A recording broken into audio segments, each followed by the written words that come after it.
ചില സമ്മാനങ്ങൾ. ഇതെല്ലാം നമുക്ക് ഏറ്റവും പ്രിയപ്പെട്ടവർക്ക് വേണ്ടിയാവുമ്പോഴാണ് അത് കൂടുതൽ മനോഹരമാകുന്നത്.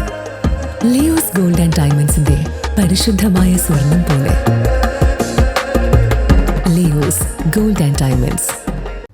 SFI ഓട്ടുപാറ ലോക്കൽ സമ്മേളനം എങ്കക്കാട് വായനശാലയിൽ വെച്ച് നടന്നു.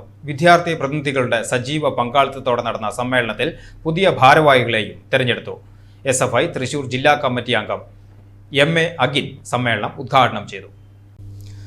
എങ്കക്കാട് വായനശാലയിൽ നടന്ന SFI ഓട്ടുപാറ ലോക്കൽ സമ്മേളനം ജില്ലാ കമ്മിറ്റി അംഗം MA അഗിൻ ഉദ്ഘാടനം ചെയ്തു. ലോക്കൽ സെക്രട്ടറി അനുഷ പ്രവർത്തന റിപ്പോർട്ടും ഏരിയ സെക്രട്ടറി KM അൻഷാദ് സംഘടനാ റിപ്പോർട്ടും അവതരിപ്പിച്ചു. Area joint secretary Shifas KB, CPIM Ottupara local committee അംഗം അജയ് മോഹൻ, DYFI ഓട്ടുപാറ മേഖലാ ട്രഷറർ ഷാനവാസ് PR എന്നിവർ സമ്മേളനത്തെ അഭിവാദ്യം ചെയ്ത് സംസാരിച്ചു. തുടർന്ന് നടന്ന ചർച്ചകൾക്കും മറുപടികൾക്കും ശേഷം പുതിയ ഭാരവാഹികളെയും തെരഞ്ഞെടുത്തു. ലോക്കൽ സെക്രട്ടറിയായി അനുഷ KAയും പ്രസിഡന്റായി ഹൃതിക PR സമ്മേളനം ഐക്യകണ്ഠേന തെരഞ്ഞെടുത്തു.